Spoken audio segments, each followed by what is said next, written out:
À 30 mètres du sol, on chasse à découvert. Et les proies sont plus grosses.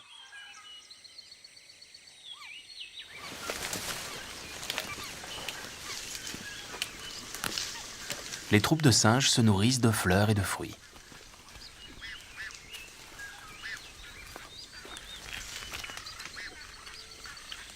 Comme ils vivent en équilibre dans les arbres, ces singes ont les yeux situés à l'avant de la tête.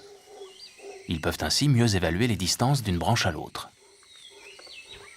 L'inconvénient, c'est qu'ils voient mal sur les côtés.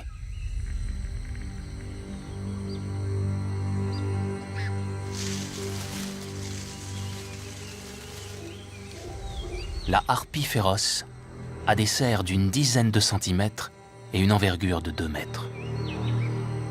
Ses attaques aériennes sont redoutables.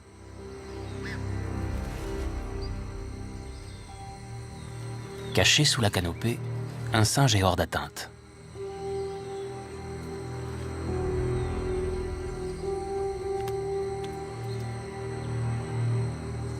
Mais dès qu'il est à découvert, il est vulnérable.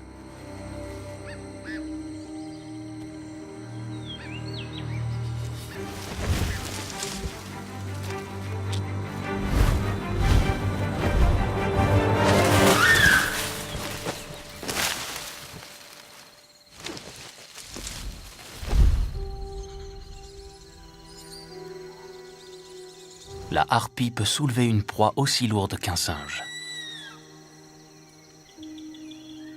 Elle a donc besoin d'une musculature puissante.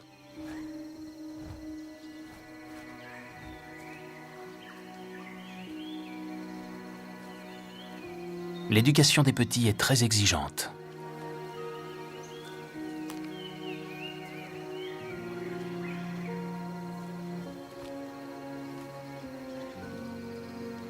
Il requiert beaucoup de nourriture et de soins.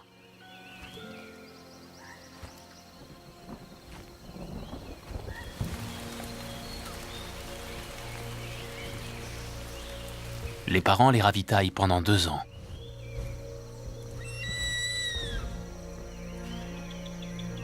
Ils leur apportent régulièrement des singes et des paresseux.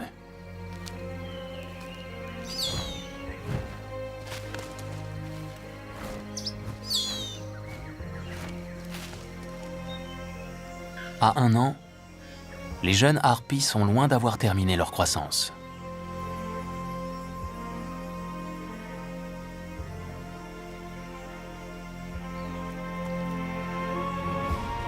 Elles doivent encore développer les muscles de leurs ailes.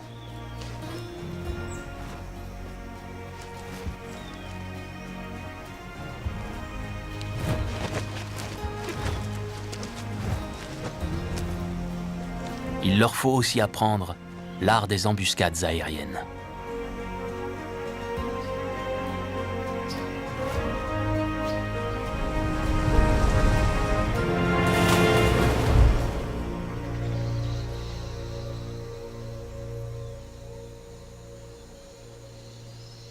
Les singes sont malins et difficiles à attaquer par surprise.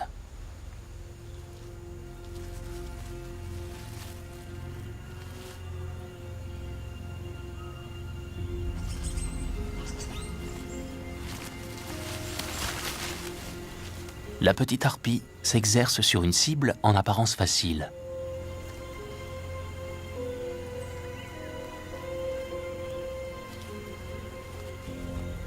Un paresseux tridactyle. C'est la proie la plus lente de la forêt. On pourrait croire qu'il ne fait pas le poids face au plus puissant des rapaces.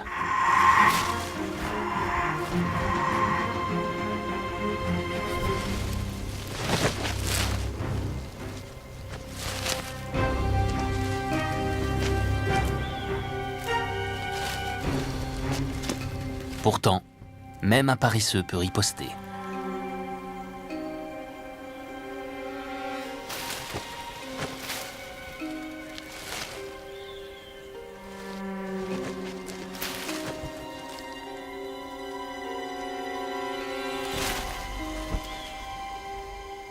La harpie retiendra la leçon.